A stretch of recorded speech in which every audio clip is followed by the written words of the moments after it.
Good evening, I'm Samik Alexander. We begin tonight with students finishing up their first day of fall classes at the University of Alabama.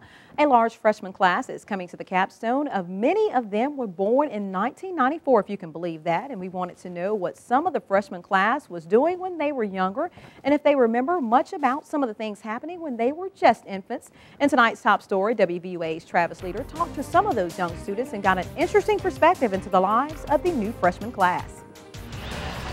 Let's take an inside look at the incoming class here at the University of Alabama. Have times really changed for some of us older folks?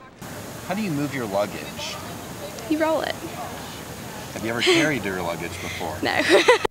One of the early childhood toys for this year's freshman class was the Furby doll. Cute, cuddly, and talkative, right? Let's see what they think. I thought those were so weird. I thought they were crazy. Those were a little too creepy for me. They were a little scary. Oh my gosh. I still have nightmares, but I mean, they were cute, you know.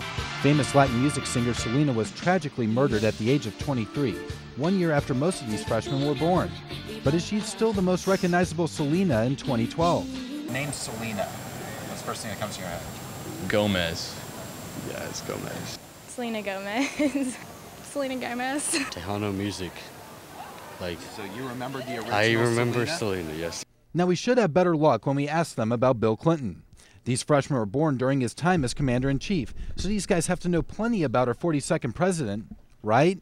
Bill Clinton. Absolutely nothing. Nothing at all. I remember the affair. I know he got impeached for lying. Yeah, the assassination. There's the whole Monica Lewinsky scandal. Played pretty mean saxophone. That's really all I can tell you. Do you know what he actually did in office, though? I could not tell you. And it seems like more out-of-state students are attending classes at the University of Alabama this year. Some of the students we talked to today are from nearby states such as Georgia and South Carolina. They say it's pretty much the same atmosphere and there hasn't been a culture shock, but many students are also arriving from other regions of the country, including the Midwest, Northeast, and the West Coast. Some told us they had a slight culture shock, noticing the difference climate-wise and accents and attire that is found at the capstone. One Ohio native says there has been slight differences between the Buckeye State and the heart of Dixie, but she says it's not too big of a change for her. People are a little nicer, but it's not that different just because I feel like there's so many people from all over too, so it's not like, I definitely expected more accents and stuff, but there haven't been many.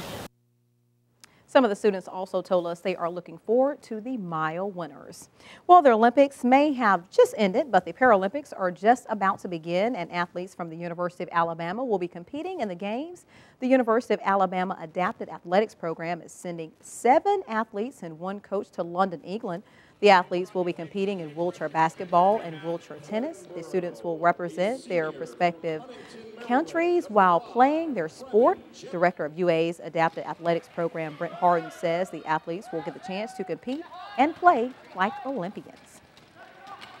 A lot of people don't know the Paralympics is a part of the Olympic organization, the exact same venues, same Olympic Village. I just got a tweet from our Canadian athletes that they moved into the Olympic Village today.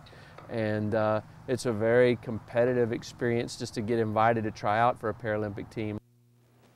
Now, the Paralympics is the largest international event for athletes with physical disabilities. Alabama Athletics Director Mal Moore is still in the hospital after suffering an irregular heartbeat. The 72-year-old Moore was admitted Tuesday evening to DCH Regional Medical Center in Tuscaloosa. Coach Moore's doctor says it was a precautionary measure and that Moore is doing fine.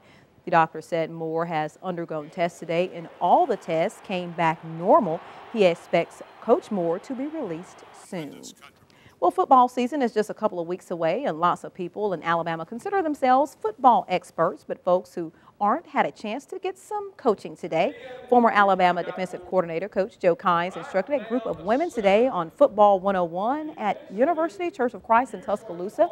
It was organized through the Chamber of Commerce of West Alabama. Football 101 went over all the basics from the coin toss to overtime, and with the Crimson Tide season kicking off in just a few weeks, now is a perfect time to learn the game. One step right here. You take Tuscaloosa is a football town, and practices 2 days have come to an end, and the band's fixing to get going, so it's football's in the air in Tuscaloosa.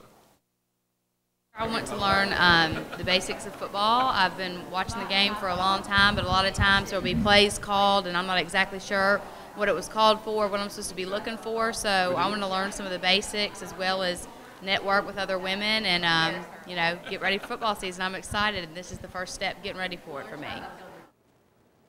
The entry fee for today's event was $10, and all the proceeds went to the group Read Bama Read.